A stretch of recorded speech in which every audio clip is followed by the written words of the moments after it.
Hello, Grandma, it's Brent. Grandma, where are you? I'm in the bathroom, Brent. I'll be right out. Okay.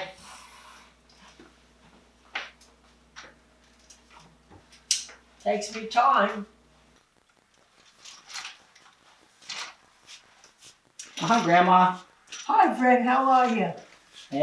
Look I- pretty handsome. My handsome grandson with the green shirt. And look pretty sharp today. Oh, thanks, Grandma. You want me to help you out? No, that's okay. I Okay. can help myself. Okay. 3 years I'm walking with this walker. I got a lot of things going on, you know. There you go.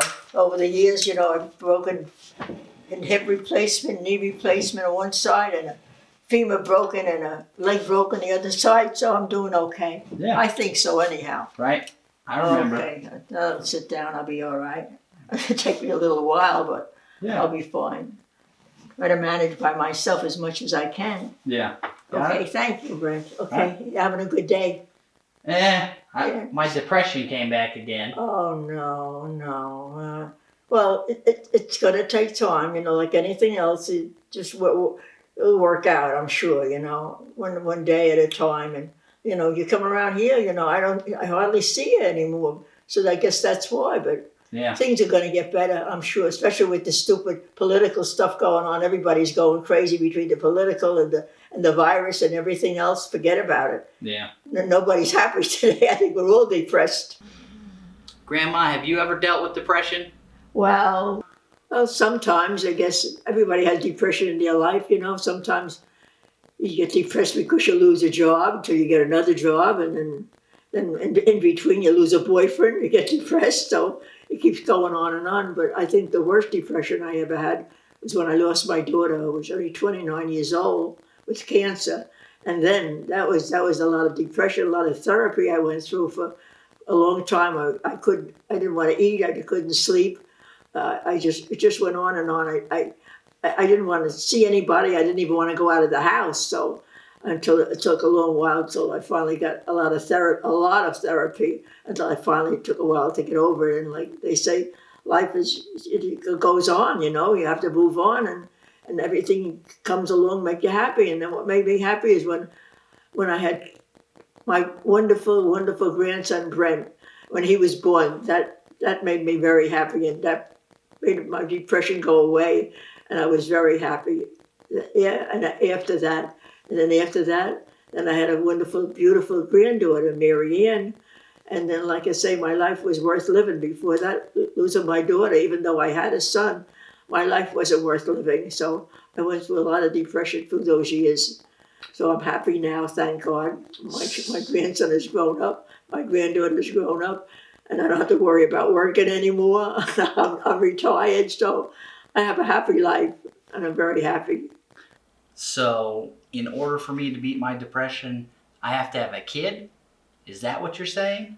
Not really, not really. You'll find somebody nice, a nice woman or girl, whatever, someday, and that'll make you happy, and it kind of bring you out of depression. You have a lot of things that make you happy.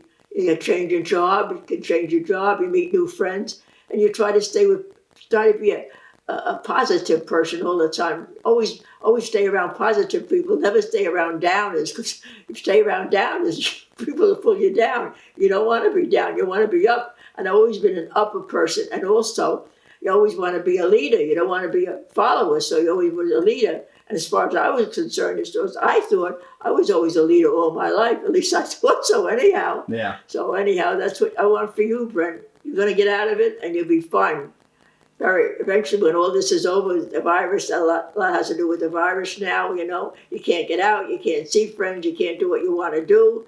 And it's depressing for me now, being in the house alone. My friends can't come to see me because they're afraid of the virus. So I'm depressed now once in a while also. Yeah. But I'll get over it. Like, things will get better. Each day, another day, things get better. What do you think about relationships? Because back in the day, you had to date and do courtship and all that stuff. And now you have the internet and all this technology. It's just so hard. Like, how do you recommend somebody dates in today's day and age? It's hard. See, in my day, we had the churches, they had church dances and school dances and everything. We always had dances going on where you could meet people. Sometimes just, I don't know, you just meet people in school. And so, but now today it's very difficult to meet young people because they're always on the computer. They're always texting. They don't talk anymore. And I don't believe in going on the computer. I don't know. I don't trust it. I take a chance, but I don't know unless you had some friends that knew somebody or something, introduce you to a cousin or a sister or somebody. I mean, that's always nice going to weddings and stuff. You meet people at weddings, engagements and stuff like that. That you're young now. We didn't have a lot of that when I was young. A lot of weddings, engagements and stuff. We did it more like I say through schools and churches and stuff. So it is difficult today with the internet and the online and stuff like that. I don't know. I personally I don't. I can't say I don't approve of it, but sometimes somebody does find somebody nice and good on a line or whatever they call it today. Yeah. You think I'll be able to find somebody? Maybe, you got to keep trying it. Maybe, okay. If at first you don't succeed, try again. The old saying. So you try one of it. If it's not worth that date, you try another one. It's going to cost money though. Yeah, you make it sound easier than it is, but yeah, I guess it's a numbers game. Yeah. Do you want anything to drink, Grandma? Maybe I have some lemonade because I have water. I have water over here on the table. So. Okay. Now, how about yourself? Why don't you have a glass, please? Yeah, please, I'll get a glass. And thank you. You have something for yourself, too. Yeah. Where's the lemonade? Where's the lemonade, Grandma? Lemonade is on the bottom shelf, or on the bottom shelf. Is it this green thing? Yeah, it's in the green thing, yeah. And there's the big lemonade you see on the bottom shelf. You said you want a glass too? Whatever. You want a glass too? Yeah, I'll have one, yeah. Because I got water, so I don't want it. Okay. Maybe a half a glass. Only a half a glass for me, Brent. All right. A half a glass for me. Then you can fill the green container with it. It's empty, fill it.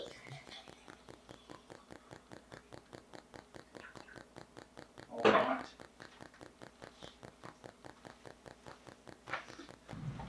Here's your lemonade, Grandma. Thank you. You're welcome.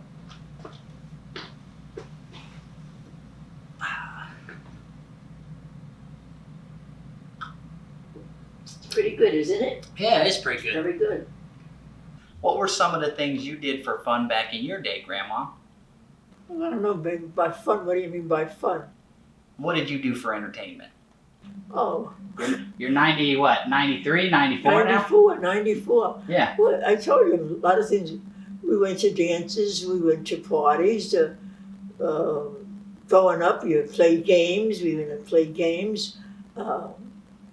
Entertainment. But naturally, I didn't have TV when we were young. When I was young, later on, we got TV. We looked at TV. Radio was very big when I was young. It was a radio all the time. Music. We loved music. Grew up with a lot of music.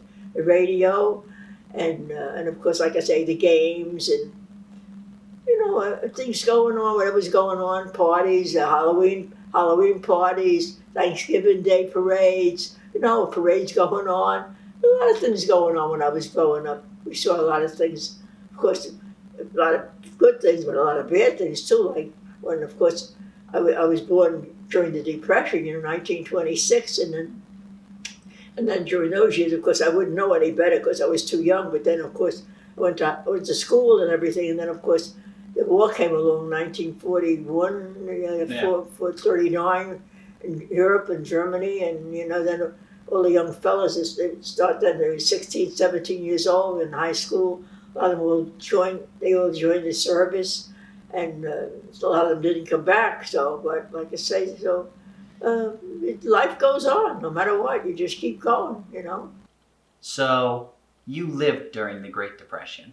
Yeah, well, I lived, like I say, but I didn't know any better because, I was too young, really, but I went to school, because I didn't have a lot of clothes like the kids today, I was only an only child, but still we were poor, we were far from rich, so I had enough food on the table, enough to eat, enough to wear, and that was about it. We didn't have nothing, no extras, no extra shoes, no extra clothes, one coat, couple of dresses, two pair of shoes, one for Sunday and one for every day for school. You had a couple of dresses for school and a Sunday dress, and the same with a coat. You had a coat for school and a coat for Sunday, so and a hat. We used to wear hats then and gloves, and I think we had a very nice time growing up. I always enjoyed my life. Even when I was young, I joined the Girl Scouts. I was a Girl Scout. So like I did a lot of talk about entertainment. I think I did a lot. Yeah. So why was it called the Great Depression? Because there's nothing great about depression.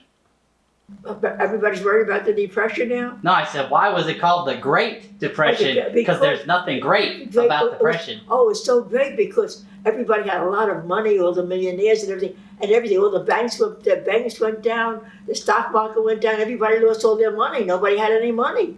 There was no money. So that was called Great Depression. They're afraid now. I hope if we have a depression, it's not going to be a Great Depression. But it was great because everybody had a lot of money. Everybody. Stock market was flowing, everything was doing good, and then all of a sudden that came along, and people were killing themselves. People, at least I was told, people, in the stock market, people were jumping out of windows and they lost so much money. But of course, I didn't know that. I was already told that, So that's why they called that a Great Depression. Because nobody had money, so everybody was nobody happier. Nobody had money. Nobody had anything. Nothing. No jobs. Even the jobs. You lost your job. You couldn't get another job. My father didn't work. We didn't have a lot. I'll tell you when I grew up. But like I say, I grew up just the same. So, you say you like music. Who'd you like to listen to? Oh, I loved when I was young. Nice music.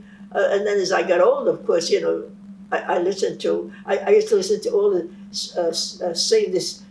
singing stars. The fellas and the girls that were singing at that time. In the 1930s and 40s. And then of course, the big thing was when Frank Sinatra came along. Oh, he was a big thing. Frank Sinatra, all his songs, everybody was crazy about him.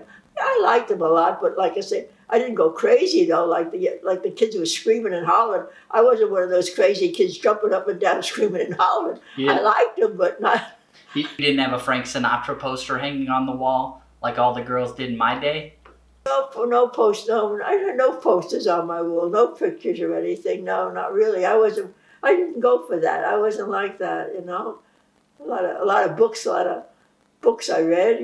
Things going on. What was going on? Current events. And like I say, Frank Sinatra, he like I say, he made all those songs and. They're good, easy to dance to too. Pardon? Are they easy to dance to? Dancing? Or Frank Sinatra, did you like dancing to him? Oh yeah, I love this music. Oh, dancing was not. But then of course he didn't. So the jitterbug. I mean, I went to the jitterbug era. We did the Lindy's and jumped up and crazy. And then at that time there was television. You could see they had television on. They had a program on every Saturday. And they had the young fellas, young boys and girls on dancing, jumping around and everything.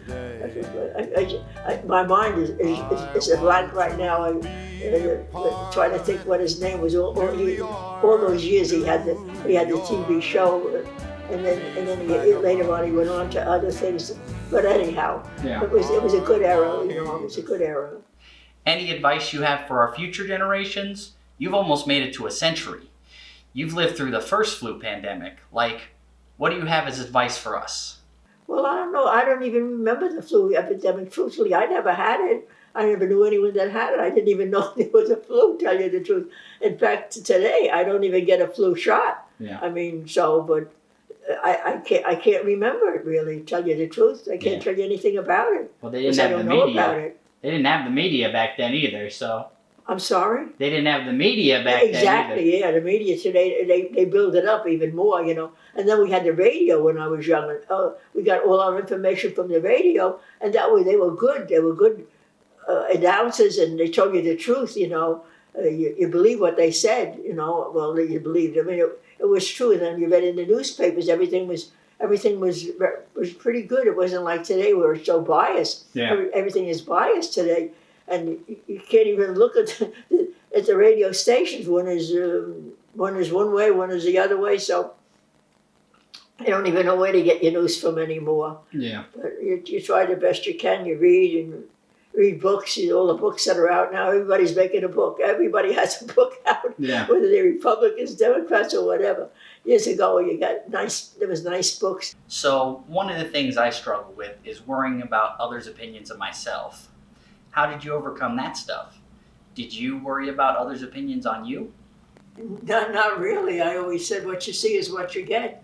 So I was always positive. Don't ask me why. I was no beauty when I was young. I was an average-looking kid, and I grew up, and I thought everything was fine. I got along with everybody. So, and I always thought positive, and I always wanted to be a winner. Yeah. I always want to be a positive, positive all the time.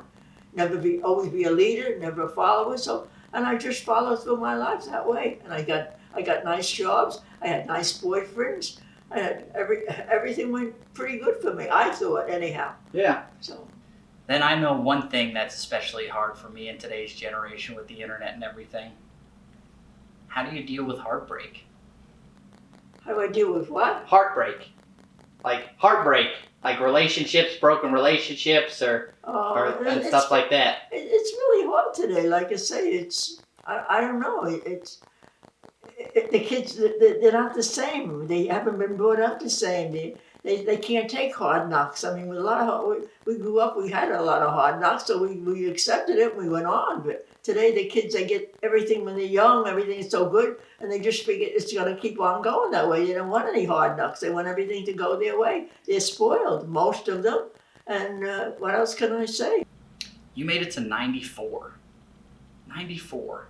If I wanted to make it to your age, I know you laugh a lot. What advice? You have to laugh. You have to be happy. You have to try to be happy. Even if you're not, you got to put on a good front sometimes, And laughter is the best medicine. And like I say, I always felt something to laugh about, or even if it wasn't even that funny, I still laughed, Yeah.